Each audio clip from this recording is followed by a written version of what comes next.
Dear Heavenly Father, as we journey through your word, we come to 1 Kings 3 to 5, reading from the Christian Jewish Bible, where we encounter the wisdom, diplomacy, and devotion of King Solomon.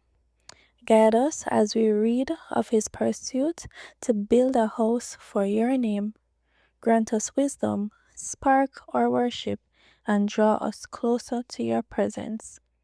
May your Spirit illuminate the narrative, and may we be transformed by your word. Amen. 1 Kings 3. Shlomo formed an alliance with Pharaoh, king of Egypt, by marrying Pharaoh's daughter. He brought her into the city of David, where she lived, until he had finished building his own palace, the house of Adonai, and the wall around Jerusalem. The people, however, were still sacrificing on the high places because no house had yet been built for the name of Adonai. Shlomo loved Adonai, living according to the regulations set forth by David his father. Nevertheless, he sacrificed and made offerings on the high places. One time the king went to Givon to sacrifice there because that was the main high place. Shlomo offered 1,000 burnt offerings on the altar there. At Givon, Adonai appeared to Shlomo in a dream at night. God said, "Tell me what I should give you." Shlomo said, "You showed your servant David, my father, much grace, as he lived before you honestly and righteously, having an upright heart with you. You preserved his great grace for him by giving him a son to sit on his throne, as is the case today. So now, Adonai my God, you have made your servant king in the place of David, my father. But I am a mere child. I don't know how to lead. Moreover, your servant is among your people, whom you choose, a great people, so numerous that they cannot be counted.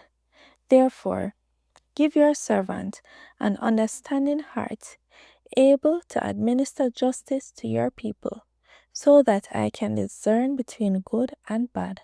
For who is equal to judging this great people of yours?" What Shlomo had said in making this request pleased Adonai.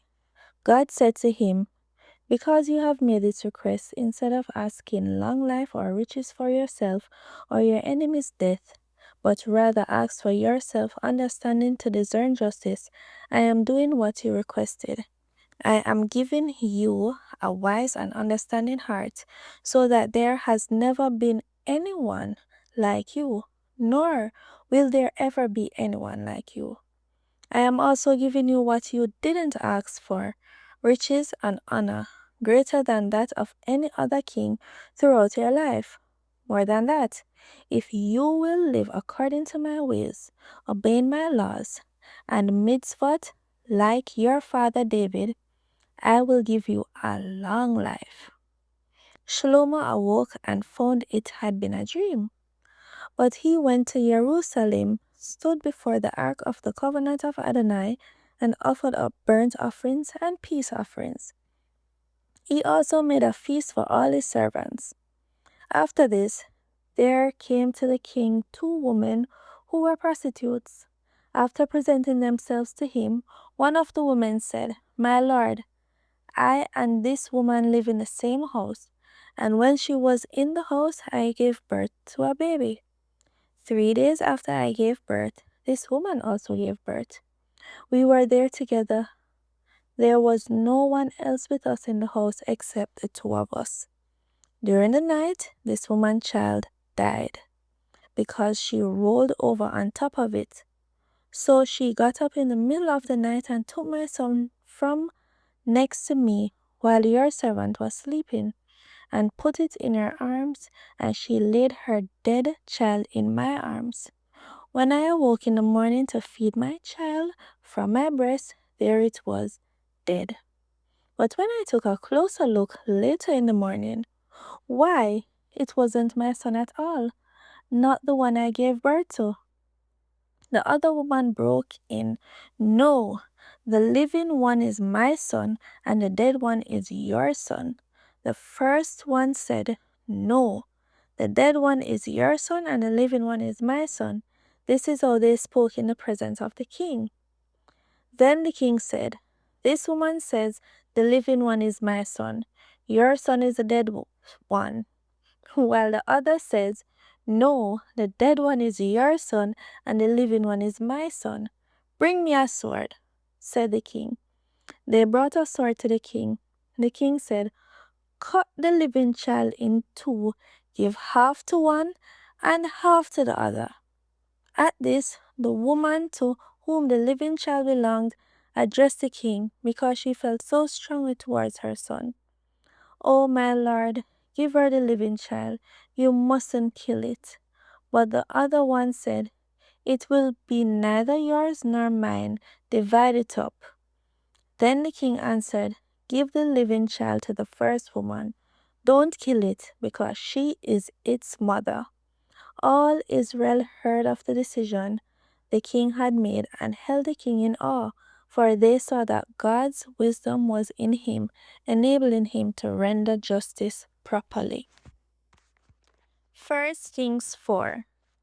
King Shlomo was king over all Israel, and these were his high officials: Azariah, the son of Zadok the Kohen, Elichoreph and Achiah, the sons of Shisha, secretaries, Yeshoshaphat, the son of Achilud, secretary of state, Benaiah, the son of Jehoiada, commander of the army, to Zadok and Eviatar, Kohanim, Azariah, the son of Nathan, chief administrator, Zavod, the son of Nathan, the king's trusted counselor, Achishar, in charge of the palace, Adoniram, the son of Avda, in charge of forced labor.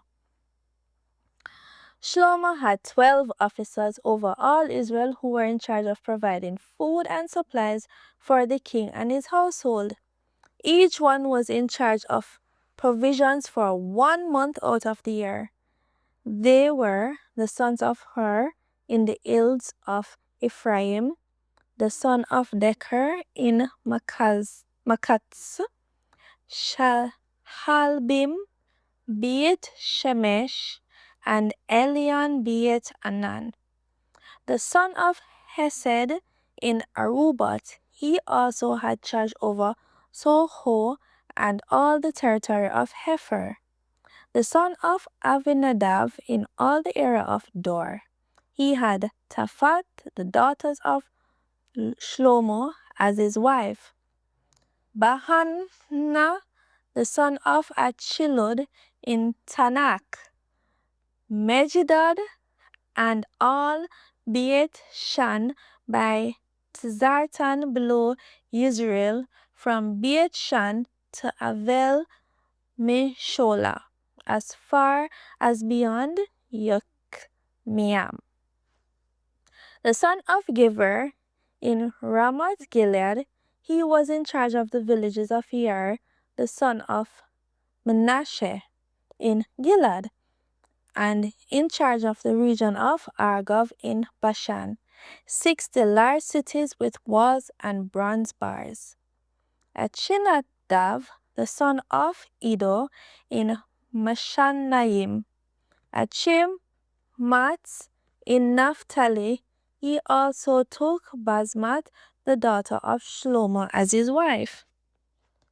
Baana, the son of Ushai, in Asher and in Alot. Yehoshaphat, the son of Paruhash, in Yisachar. Shimi, the son of Ela, in Benjamin, and Gerver, the son of Uri, in the land of Gilead, the country of Sishon, king of Emori, and Og, king of Bashan. Over all these, there was one administrator in the land. Judah and Israel were as numerous as sand grains on the seashore. They ate, drank, and enjoyed themselves. 1 Kings 5. Shlomo ruled over all the kingdoms from the Euphrates River through the land of Plishtim to the border of Egypt. They paid tribute and served Shlomo as long as he lived. Shlomo's provisions for one day consist of 150 bushels of fine flour, 310 bushels of meal, 10 fattened oxen, 20 pasture-fed oxen, and 100 sheep in addition to deer, gazelles, roebucks, and fattened poultry. For he ruled over all the area this side of the Euphrates River, from Tif Shak to Azaz. He was over all the kings on this side of the river, and he had peace all around him on every side. From Dan to Beersheba, Judah had Israel lived securely, every man under his vine and fig tree, throughout the lifetime of Shlomo. Shlomo also had 40,000 stalls for the horses used with the chariots and 12,000 horsemen. Those officers, named above, supplied food and other materials for King Shlomo and for everyone for whom Shlomo provided. Each was responsible for his month's supplies. They saw to it that nothing was lacking. They also made sure there was barley and straw where it was needed for the horses, and draft animals each filled its quota. God gave Shlomo exceptional wisdom and understanding, as well as a heart as vast as the sandy beach on the sea. Shlomo's wisdom surpassed the wisdom of the people from the east and all the wisdom of Egypt, for he was wiser than everyone, wiser than Ethan the Izrashi, and wiser than Heman, Calcol, and Darda, the sons of Mashal, so that his fame spread to all the surrounding nations. He composed 3,000 proverbs and 1,005 songs. He could discuss trees from the cedar in the Lebanon to the hyssop growing out of the wall. He could discuss wild animals, poultry, reptiles, and fish. People from all nations came to hear the wisdom of Shlomo, including kings from all over the earth who had heard of his wisdom. Hiram, king of Zoar, sent his servants to Shlomo, because he had heard that they had anointed him king in his father's place, and Hiram had also loved David. Shlomo returned this message to Hiram. You know that David, my father, wasn't able to build a house for the name of Adonai his God because of the wars that beset him from every side, until Adonai put his enemies under the soles of my feet. But now Adonai my God has given me rest on every side. There is neither adversary nor calamity. So now I intend to build a house for the name of Adonai my God, in keeping with what Adonai said to David my father.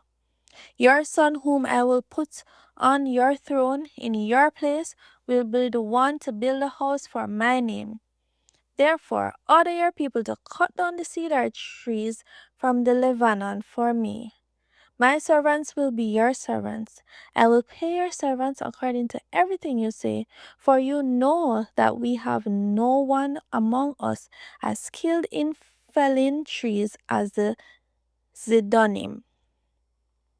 When Hiram heard Shlomo's message, he was very happy and said, Blessed be Adonai today, who has given David a wise son to rule his great people. Then Hiram sent Shlomo this message, I have heard the message you sent me, and I will do everything you want concerning cedar logs and cypress logs.